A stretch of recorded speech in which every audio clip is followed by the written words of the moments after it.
Hockey India league का चौथा season शुरू होने जा रहा है। इस सीजन के लिए कैसी हैं तैयारियां पंजाब वॉरियर्स की टीम की, इसके बारे में ज़्यादा जानकारी के लिए टीम के कोच और मैनेजर जगबीर जी से बात करते हैं। जगबीर जी, किस तरह की तैयारियां हैं पंजाब वॉरियर्स टीम की हॉकी इंडिया लीग के लिए? जैसे हर साल होती हैं, हर मैच के साथ हम प्रोग्रेस देखना चाहते हैं। और क्योंकि इस बार काफ़ी खिलाड़ी नए हैं तो निश्चित तौर पे एक नई चुनौती है। काफ़ी खिलाड़ी नए हैं, आपने खुद ही कहा। जो पिछली बार का टीम कॉम्बिनेशन था लाजवाब था और उसका साफ तौर पर मैचेस पर भी प्रभाव देखने को पड़ रहा था। लगातार 2 सीजन में हिट रही पंजाब वॉरियर्स की टीम। इस बार नए खिलाड़ी जो बड़े आए हैं, उनसे क्या लगता है, कितना फ़ायदा है, कितना नुकसान होगा पंजाब वॉरियर्स को? अगर हम बात करें नुकसान की, तो किसी भी खिलाड़ी को नुकसान के लिए नहीं लिया गया है, सब फायदे ही फायदे की सोच कर लिया गया है। उसमें सबसे विशेष बात हमने इस बात पर ध्यान रखी है कि ज़्यादातर खिलाड़ी जो विदेशी हैं वो एक जगह के हों, जैसे हमने शुरुआत से ही रखा है अपना ये तरीका। ऑस्ट्रेलियन ज़्यादा है हमारे पास। एक मार्क ग्लेगॉन हैं जो आयरिश प्लेयर हैं, जो इंग्लैंड की टीम के लिए खेलते हैं, उनको हमने साथ में ज़रूर रखा है। उसके अलावा गुरविंदर चांदी को हमने इंक्लूड किया है, जो दिल्ली एवराइडर्स के लिए काफ़ी कामयाब थे, भारतीय टीम के लिए कई वर्ष खेले हैं। और यंगस्टर्स में हमने अरमान को रखा है। अरमान काफ़ी टैलेंटेड प्लेयर हैं और जूनियर एशिया कप में अभी विजयी होकर आए हैं और काफ़ी कलात्मक हॉकी भी खेलते हैं। और इनके अलावा जो सबसे बड़ी इंक्लूजन रही टीम में, वो मेरे ख्याल से सरदार सिंह थी। उनकी मौजूदगी भारतीय टीम में जिस तरह का असर डालती है वो साफ नज़र आता है। पंजाब वॉरियर्स के लिए कितनी इफेक्टिव होगी ये मूव? सरदार सिंह को मैंने कभी पंजाब वॉरियर्स से बाहर माना ही नहीं, और मैं हमेशा पहले दिन से ही, डे वन से ही अगर हम कहें, पहली बोली जब लगी थी खिलाड़ियों के लिए तो हमारा सबसे पहला जो प्रयास था वो सरदार सिंह के लिए था। अनफॉर्चुनेटली दिल्ली वेव राइडर्स पहले साल हमसे बाजी मार ले गए थे, पर इस बार जब हम ऑक्शन में गए थे तो हम ये सोच के गए थे कि सरदार मीन्स पंजाब, और सरदार सिंह मीन्स एक ऐसा लीडर, एक ऐसा नेतृत्व जो पंजाब वॉरियर्स की टीम को चाहिए। और वो पंजाब वॉरियर्स के लिए ही नहीं, देश के लिए ही नहीं, विदेशों में भी जो नाम, जो ख्याति सरदार सिंह ने अर्जित की है, वो टीम के लिए निश्चित तौर पे एक ताकत और एक बहुत अच्छा कॉम्बिनेशन साबित होगी। लगता है कि सरदार में वो खूबियां हैं कि जिस तरह से पंजाब की टीम पिछली 2 बार कमाल करती रही है, वही कमाल दोबारा दोहरा पाएगी अब सरदार सिंह की कप्तानी में। सरदार अपने साथ एक वैरायटी लेकर आते हैं, चाहे वो आक्रमण में हो, चाहे डिफेंस में हो, चाहे सरप्राइज एलिमेंट हो। ये बहुत कम खिलाड़ियों के पास होता है। और एक समन्वय जो इतनी जल्दी वो खिलाड़ियों के साथ बना लेते हैं, चाहे वो जूनियर प्लेयर हो, सीनियर हो, विदेशी हो या अपना भारतीय खिलाड़ी हो, ये उस खिलाड़ी की एक विशेषता है। और मैं समझता हूँ वही पिछले कुछ दिनों में जो हम लोगों ने यहाँ प्रैक्टिस की है वो झलक नज़र आई है। इस बार कुछ चेंजेस भी किए गए हैं स्कोरिंग पैटर्न में। वो स्कोरिंग पैटर्न अब जो नया अपनाया गया है, उससे गेम पर कितना ज़्यादा असर पड़ेगा?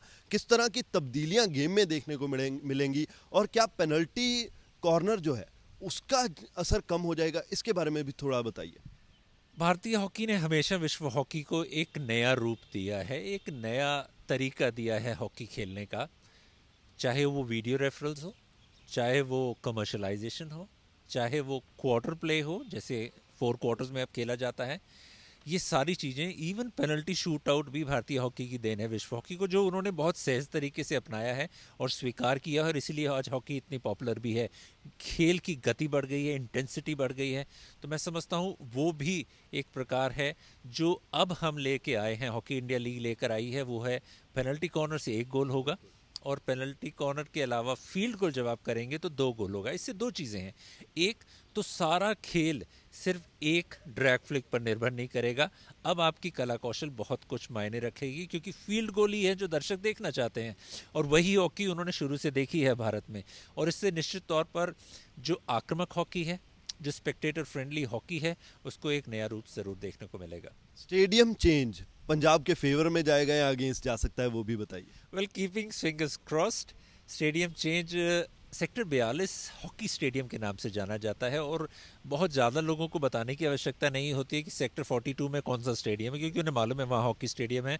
और हॉकी स्टेडियम जब आप बच्चे देखते हैं वहाँ पर खेलते हुए एकेडमी में, जिसको हम हॉकी स्टेडियम एकेडमी कहती हैं, चाहे वो गुरजिंदर हो, चाहे गगनदीप हो, अच्छे अच्छे खिलाड़ी धर्मवीर हों, अच्छे अच्छे खिलाड़ी उस एकेडमी ने दिए हैं, तो वो गढ़ है हॉकी का। और सभी खिलाड़ी बहुत खुश हैं कि सेक्टर 42 में उनको खेलने को मिला है। और उम्मीद ये करता हूँ कि ज़्यादा से ज़्यादा दर्शक उसको देखने आएँ, क्योंकि जब हम हॉकी की बात करते हैं तो पंजाब की बात करते हैं, और जब हम पंजाब की बात करते हैं तो पंजाबी एक जो कहते हैं ना जुनून की बात करते हैं, और वो जुनून हॉकी में ही देखने को मिलता है।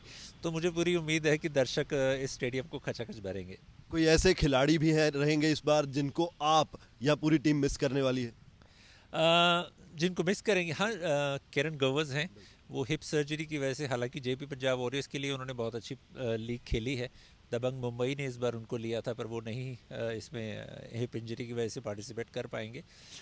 और तो मैं समझता हूँ कि अगर सीनियर खिलाड़ी जाते हैं तो जूनियर प्रतिभाएं भी सामने आती चली जाती हैं। जैसे इस बार हमारे साथ बलजीत है, एक जूनियर प्लेयर है, वो लेफ्ट विंग हाफ के उसमें खेलेंगे पोजीशन पे हमारे लिए।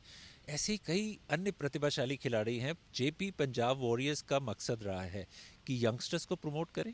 यही वजह थी कि हमारे पास 7 से 8 प्लेयर्स थे पहली लीग में, और बाकी सारी लीग में वही जूनियर यंगस्टर्स हैं, वही उदयमान खिलाड़ी हैं जो अब जूनियर इंडिया टीम में अपनी जगह बना चुके हैं।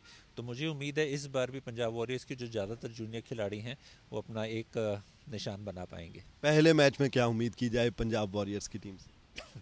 बहुत संभल के खेलना होगा, क्योंकि रांची के साथ अगर हमारा परफॉर्मेंस रिजल्ट्स देखें तो वो हम पर, हालांकि हम लीड ज़रूर कर रहे थे फाइनल में, 2 बार हम लीड में गए और आखिरी 4 मिनट में हमने वो बराबरी करा ली और अनफॉर्चुनेटली पेनल्टी स्ट्रोक में हार गए थे, जबकि हमारे पास विश्व का श्रेष्ठ गोलकीपर था याब स्टॉकमैन। तो रांची के साथ थोड़ा सा कॉशियस होकर हम ज़रूर खेलते हैं।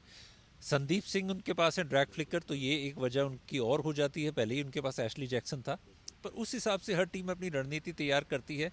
और कोई भी ये नहीं कह सकता था कि कल संडे है तो आज भी संडे होगा, मंडे आता है उसके बाद।